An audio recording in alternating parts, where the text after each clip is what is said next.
네, 안녕하세요. 중국 공산당과 이민해방군, 글로벌리스트 흑막 세력, 악마의 나라티브 사제들, 이 세 집단에 대한 전 세계 가치지향 애국 민중의 투쟁을 매일매일 전해드리고 있는 세뇌 탈출입니다. 오늘은 박 대통령의 석방에 대해서 좀 말씀드리겠습니다. 박 대통령의 석방이 이번 대선판을 둘로 나눕니다. 박 대통령의 석방 이전과 석방 이후. 완전히 성격이 다른 대선판이다. 그 얘기를 오늘 좀 굉장히 민감한 얘기인데 좀 짚어보도록 하겠습니다.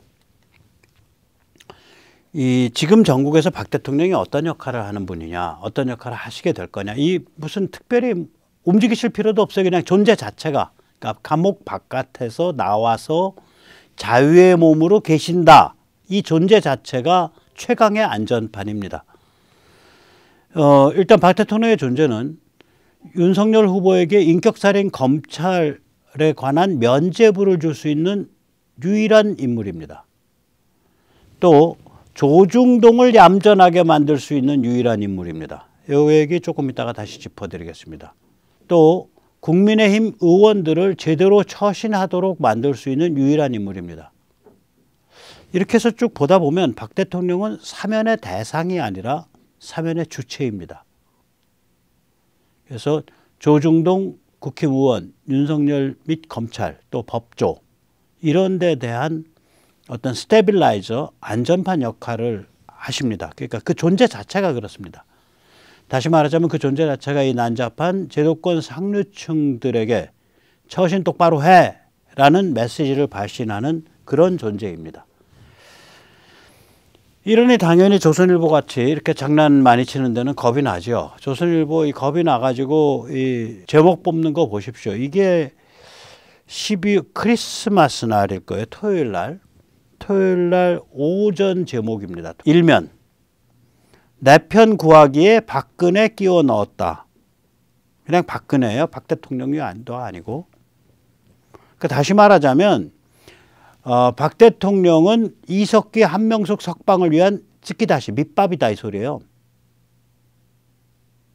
굉장히 기분 나쁜 얘기죠. 박 대통령의 의미를 축소하려고 합니다. 안철수가 처음에 이 발언했다가 나중에 말을 바꿨습니다. 보도된 내용이 맞다면 뭐 안철수 후보께서 그거 아니다. 첫 보도가 그게 잘못된 거다라고 하신다면은 또 연락 주십시오. 그런데 이렇게 조선일보가 박 대통령의 석방의 의미를 아무리 축소를 시도해도 축소되지 않습니다. 이건 조선일보의 마지막 발악에 지나지 않습니다. 조선일보 다음 행보 어떻게 될까요? 지금 겁 바짝 나 있습니다.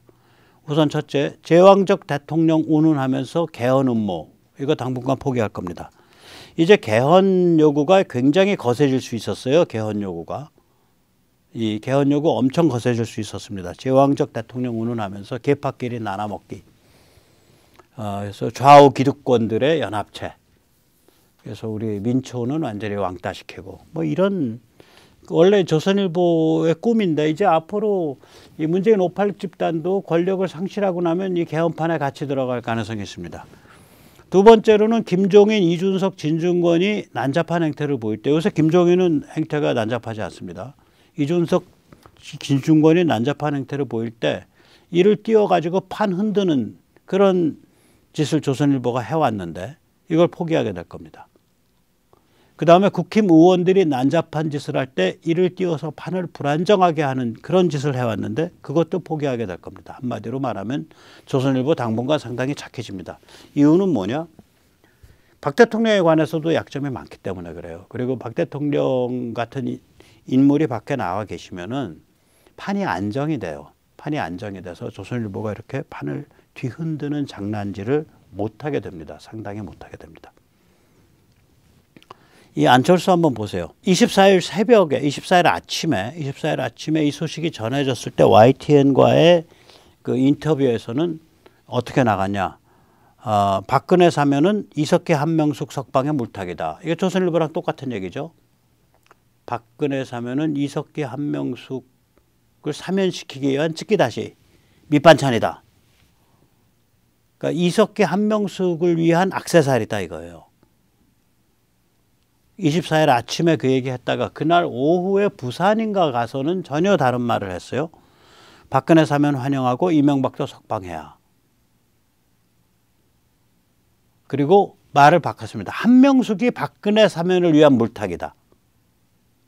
이제는 박근혜만 풀지 왜 한명숙까지 풀었냐. 이렇게 이제 말을 바꿨어요. 그 한 반나절 사이에. 보도 내용을 가지고 보면 그렇습니다. 뭐 본뜻이 그게 아니었다면 안철수 후보님 연락 주십시오. 그래서 이거를 다시 한번 들여다보겠습니다. 이번 대선판은 박 대통령 석방 이전과 이후로 나뉩니다. 윤석열 후보는 한마디로 억세게 재수 좋은 사나이입니다. 왜냐하면은 대선판이 박 대통령 석방 이전 이후를 쭉 보면 윤석열 후보한테 이후가 훨씬 유리해요. 이 빨간색이 있는 데가. 우선 자, 윤 후보가 박 대통령을 만나려고 한다. 만약 석방이 안 돼 있으면요, 이게 참 그림이 안 나와요. 왜 그러냐면 바깥에 자유의 몸, 그것도 검찰로서 박 대통령을 잡아놓고 기소한 그 검찰의 수장이었던 자가 그 감옥에 앉아 있는 처량한 상태의 수감자를 만나는 게 돼서 모양이 참 박 대통령 입장에서 보면 이게 만나야 될 이유가 없어요. 굴욕적이에요. 모양 자체가 안 좋아요. 마치 윤이 시혜자인 것 같이 보인단 말이죠. 그런데 박 대통령이 이제 다 털었다고. 이거 뭐 형 집행 정지도 아니고 사면이에요. 다시 못 잡아넣어. 자유의 몸이야. 그러면은 박 대통령과 윤이 만날 때 당당해지는 거예요. 그 모양새가 격조가 생겨요. 그 다음에 두 번째, 이건 아까도 말씀드렸지만 박 대통령의 면죄부를 줄 수 있는 격조 있는 그림을 그릴 수가 있어요. 검찰 원죄에 대해서. 그리고 이게 만약에 박 대통령이 안 나왔더라면은 이 그림이 안 나오죠. 박 대통령이 주체가 돼서 면죄부를 주는 것이 불가능하죠. 이제 나 다 털은 사람으로서 그래 너희 용서할게. 그래 너희 한국을 위해서 잘 뛰어봐. 윤 후보 한국을 위해서 잘 뛰어보셔. 이 그림이 격조 있게 나오기가 참 어렵다고요. 그 다음에 이제 박 대통령이 나오지 않은 상태에서는 조중동이 윤석열이 불안정하니까 이걸 개헌을 목표로 윤석열을 흔들고 압박할 수가 있어요. 그런데 박 대통령이 나와 있어서 조중동 입장에서는 박 대통령도 의식해야 되고 윤석열도 의식해야 돼요. 또 우리 같은 자유공화 시민도 의식해야 돼. 그러니까 개헌을 목표로 판을 흔든다는 게 패가망신하는 길이 돼요. 그게 얌전해진다고요. 국회의원들도 마찬가지입니다. 지금 국회의원들의 태반이 박근혜 대통령 지지 기반이 강한 지역이라고요. 수도권 국회의원 거의 없잖아요. 충청, 그중에서 충북, 그러면 박근혜 대통령 그림자가 그게 긴데예요. 그 유경수 여사가 그 충북이니까. 그 다음에 뭐 영남은 더 말할 것도 없고. 그리고 국회의원들 태반이 다 영남인데. 그러니까 홍준표가 겁이 나가지고 낑낑거리면서 한 소리가 그거잖아요. 박 대통령을 정치판에 끌어들이는 것은 예의가 아니다. 박 대통령은 정치판에 안 끌어들여도 됩니다. 정치판에 그 양반은 뭐 끌려 들어가냐 안 끌려 들어가냐의 군번이 아니에요. 그냥 존재 자체가 정치적인 인물이에요. 존재 자체가. 정치판 바깥에 있어도. 저는 홍준표가 하는 말이 무슨 얘기인지 모르겠더라고요. 또 박 대통령 성격에 뭐 이렇게 뭐 요란하게 정치하실 분도 아니에요. 아마 굉장히 격조 있는 상징 연출만 하실 거라고요. 그래서 국회의원들이 지금은 윤석열은 굴러 들어온 돌이니까, 그리고 영남에선 자기가 맹주, 호족이라고 생각을 하고, 그러니까 이제 자기 정치를 위해서 윤석열을 흔드는 이런 짓을 많이 할 텐데, 이제는 이거 판 잘못 가다가는 한 방 맞겠는데 이 생각을 하죠. 처신을 하게 됩니다. 민초시민도 마찬가지입니다. 민초시민 역시 예를 들어서 저는 그런 일이 벌어질 가능성이 한 50-60% 이상 된다고 보는데, 박 대통령이 한 2월쯤에 만약에 윤석열을 뭐 인도스를 해준다, 지지를 해준다, 그런 상징을 연출한다. 그러면 지금 이렇게 태극기 이렇게 민초 시민들 사분할돼야 될 이유가 없어요. 이미 다 약간 이야기가 지난 얘기가 돼버려요. 그래서 우리가 뭐를 할 수 있냐, 정치 발전을 위해서. 어떤 전략이 정치 발전에 가장 지능적이고 적합한 전략이냐. 그 문제로 집중된다고요, 문제가. 그래서 이 여러 가지 점에서 제가 아까도 말씀드렸지만 박 대통령이 석방돼 있다라는 사실은 굉장히 여러 가지 점에서 안정판 역할을 한다. 스테빌라이저 역할을 한다. 이거는 뭐 여기 그 대선 전국에서의 스테빌라이저 역할도 하지만 우리 민초 시민에 대해서도 스테빌라이저 역할을 한다. 저만 해도 이제 다시 이제 딱 마음 가라앉히고 책을 쓰기 시작을 했거든요. 바로 주말부터. 왜냐면은 이제부터는 지능적이고 차분하게 하는 게임이야. 그런 생각이 드니까 뭐 언제 책이 뭐 탈고가 될지 몰라도 일단 쓰기 시작해야겠다. 그렇게 마음을 정했습니다. 저만 해도 그렇거든요. 이제 지능적이고 전략적인 그런 게임이 됐어요. 근데 그 모든 당사자들한테 다 그렇게 된 거예요. 그래서 여기서 의문이 생기는 거지. 야, 왜 문재인이 왜 근데 박 대통령을 이렇게 풀어놨지? 박 대통령 건강이 정말 심각해서 혹시 그 안에서 돌아가시면 수습이 안 되니까 풀은 건가? 그 정도까지는 아닌 것 같거든요, 건강이. 왜 그러냐면 풀지 않고 병실에 그냥 계속 묶어둘 수 있으니까. 꼭 그건 감옥에서 풀지 않더라도. 지금 삼성병원 계시죠? 아니면은 시중에도는 루머처럼 이재명과의 대립 때문인가? 민정수석을 저격한 게 이재명, 청와대 민정수석 저격한 게 이재명이다. 뭐 이런 게 이제 시중 소문이죠. 그래서 거기에 대해서 문재인 정부가 야, 우리가 너한테 이렇게 너 당선에 협조하려고 우리가 애쓸 거 없다. 이제 보니까 너는 그 봄새 보니까 우리는 따로 가야겠다. 너 당선되든 말든 네 제주껏 해봐라. 그렇게 가는 건가? 지금 사실은 깨시민이죠. 문재인 정부, 문재인파 대깨문의 아주 그 핵심이죠. 거기서 지금 형수 땡땡 그 녹음 파일 틀면서 차량으로 계속 돌고 있다 그러는 거 아니에요? 혹은 뭐 보이지 않는 손이 작동했나? 뭐 미국이라든지 여러. 이건 영원히 밝혀지지 않을 영원한 미스테리입니다. 사실은. 왜 이 결정이 났는지. 야권 분열을 위해서 박 대통령을 풀었다? 아이고 천만에. 박 대통령이 그렇게 야권 분열시킬 분이 아니에요. 굉장히 정치적 그런 특히 국내 정치에 관해서는 그야말로 예술가입니다. 선거의 여왕이라 그랬잖아요. 그분이 약점은 그러니까 지정학적인, 그러니까 한국 중국과의 관계 어떻게 풀 거냐, 또 한국 미국과의 관계 어떻게 풀 거냐, 이런 지정학적인 전략, 그리고 이런 그 뭐라 그럴까요? 그러니까 뭐 인재가 워낙 없긴 하지만 그 굉장히 전략적인 인재를 이렇게 그 대가 굵고 주관이 강하고 신의 성실이 강한 그런 인재들을 발탁하는 그 선구안, 그 안목, 이런 게 좀 약점이지, 이 정치적 판단, 이 국내 정치에 있어서의 본인의 그 행보에 관한 정치적 판단은 이건 예술이에요, 거의. 그 DJ보다 못하지 않아요. DJ가 그거 잘하는데 예술입니다. 그래서 저는 그 박 대통령이 나와 있기 때문에 야권이 분열된다. 그건 말도 안 되는 소리라고 생각을 합니다.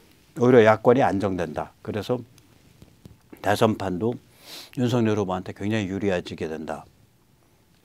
전체적으로 지금 윤석열 후보의 제일 어려운 점은 뭐냐면 조중동하고 국힘이 호시탐탐 뒤를 노리고 있는 거예요. 등 뒤를 흔들고 약화시키려고. 자기 아젠다 밀어붙이기 위해서. 근데 그게 이제 분기가 잡히죠. 이 뒤가. 그래서 굉장히 참 진짜 억색에 재수 좋은 사나이다. 제가 요새 그런 생각을 합니다. 그럼 이제 우리한테 이게 패가 오는 건데, 패가 온다기보다 이제 우리한테 말하자면 이제 공이 넘어온 거예요. 자유시민한테. 이때까지 자유시민들, 그러니까 저만 해도 제가 지난주에 이제 하도 속을 끓여서 뭐 신지에 뭐 이런 건 터지고 그래서 속을 끓여갖고 제가 토막잠을 잤어요. 그러니까 잠을 잘 못 잤어요. 몸이 좀 안 좋았다가 금요일 날 박 대통령 나온다는 소식 듣고 제가 이틀을 뭐 말하자면 알아 누웠습니다. 긴장이 풀린 거죠. 말하자면은 그 양반을 감옥에 두고서 뭐 아무것도 재미가 없잖아요. 그러니까 항상 그 뒷골을 당기고 있으니까 뭘 해도 시들하고 뭘 해도 재미가 없고 뭘 해도 신이 안 나고 이런 상태거든요. 지난 한 5년 동안 그런 증상을 겪으신 분이 한둘이 아니죠. 우리 저기 태극기 들고 나갔던 사람들 다 그 증상 겪고 있죠. 뭘 해도 뒷골이 당기고 있는 상태. 그런 거죠. 그러면 뭐 죄도 없는 양반을 어떻게 그냥 짐승 몰듯이 사냥해가지고 그런 식으로 집어넣어놓고 이게 나라 꼴이 아니니까 뭘 해도 이게 저기 아무것도 안 되는 그런 상태인데 이제 거기서 퍽 우리가 해방된 거예요, 사실. 우리가 해방된 거예요. 우리가 심리적으로. 이제 냉정해지고 지능적이고 전략적이 돼야 돼요. 그럼 뭐 해야 되냐? 저는 네 가지 해야 된다고 봅니다. 우선 첫째, 우리 자신의 세계관, 인간관, 정치관이 정립돼야 돼요.